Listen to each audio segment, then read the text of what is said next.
Alright, starting off with Bad Santa with a bad sack, which sounds weird now I've said it out loud. I had picked this one up from a dollar store. It did, however, already have one side design, so I simply flipped it over and put on my own design on the blank side. Mapping out my design, ho ho ho, with a pencil.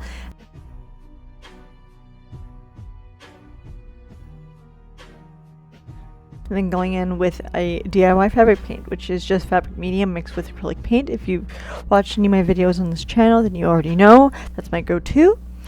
Using a paintbrush, as these letters were big but very skinny. Skinny legend over here.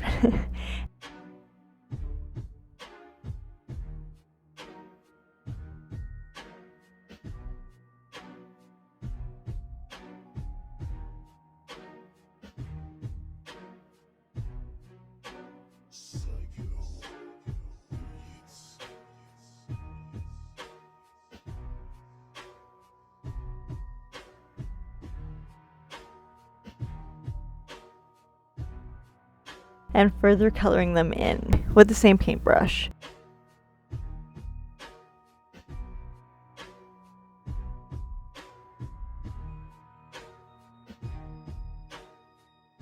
For the top, I wanted to add a trim to it, so I measured and added about a finger's worth extra on each side.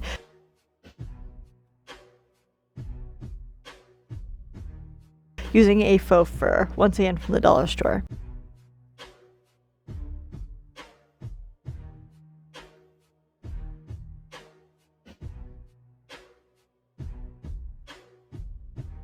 Meow, meow, meow. I feel like maybe part of me wants to keep it this way, but a part of me also wants to. Sewing the back side up.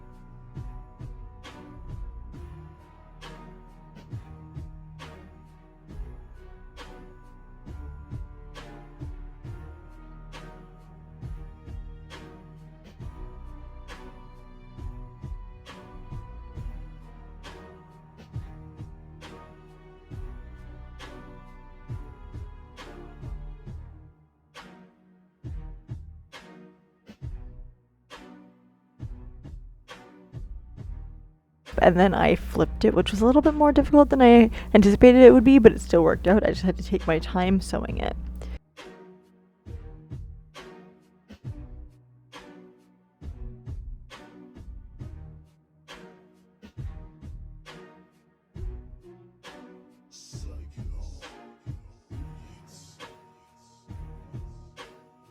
Finally, it was fake blood time, kind of. It ended up looking bloody but matte, so if you're looking to have it be shiny, I would say either add a varnish over top afterwards or use a glossy paint, or mix the paint in with resin. I find that that has a weird texture to start out, but it definitely looks really, really cool. This though was just acrylic, but it was an easy pour. I placed 2 silicone mats down to be sure that the red didn't go where I didn't place it, and then dripped enough down to where I used another paintbrush and used it as almost like a paint palette in itself to put the red further up, basically just dragging it as far up as I wanted to, making it almost look like there was something in the bag that maybe was dying and was bleeding out profusely. Who knows?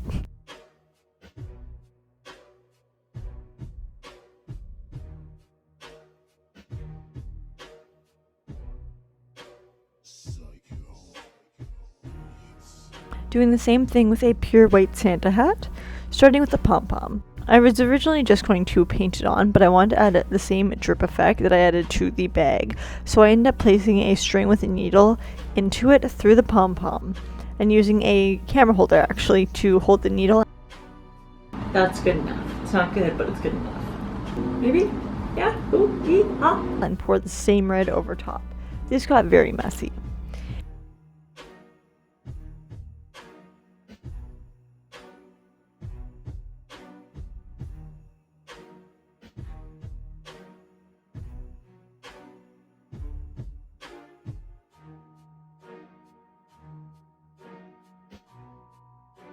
And when it was dry to the touch, it was also very hard. When I was taking photos, I actually accidentally hit myself in the face, and it did hurt, so be warned. Now for some peel porn.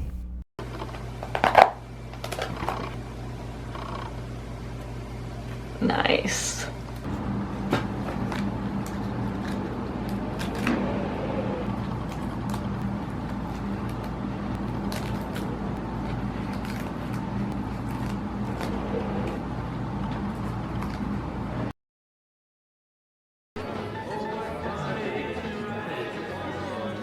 Then I made a fake cigarette pack, or I suppose updated a real one. I designed the North Pole graphic on Pixlr. It is a site that's similar to Photoshop, only for beginners I would say, and printed out in multiple sizes so I had some choices. And then simply cut it to size.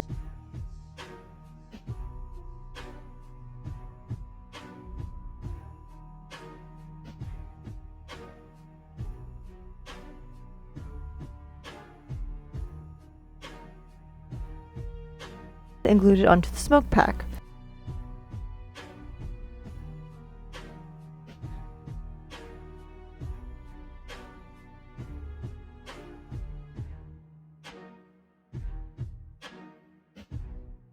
I also used other pieces of the white paper, so I didn't waste any, on the rest of the pack to fully encase it.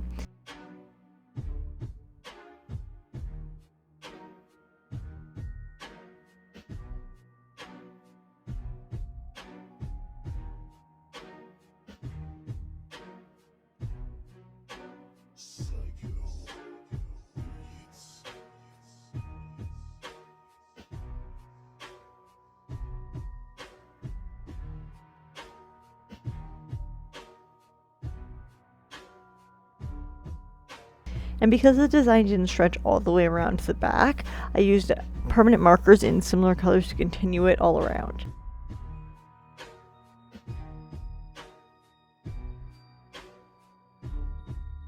Even furthering to add packing tape around it to finish it off.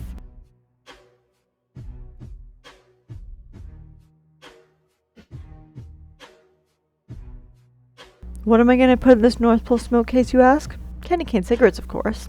Obviously fake, but even so, made from polymer clay. An off-white that actually glows.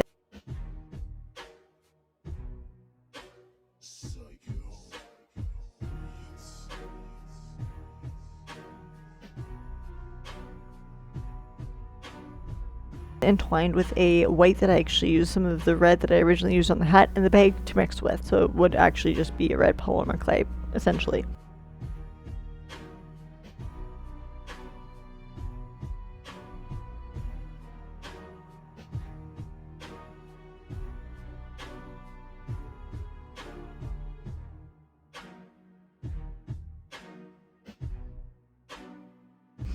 And then I cut them down to size once I had wrapped them up together.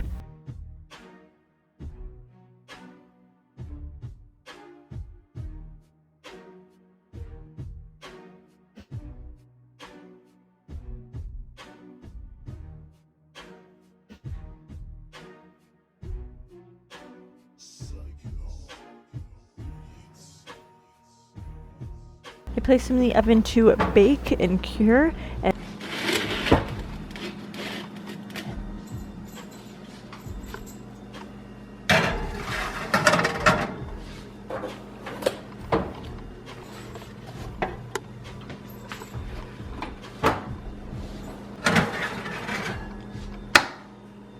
yes!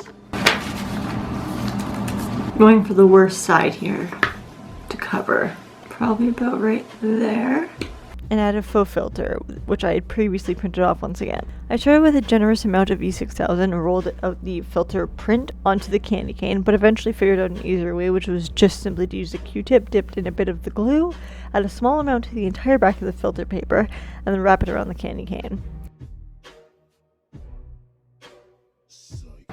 I think it's actually the chemical, of the glue that's breaking it. Because I can stretch them out so far. It's fine until it touches the glue. Once I had them all good to go, I added them into the North Pole smoke case, and that's that. Hope you guys enjoyed this video, and I'll see you in the next one. Bye, guys.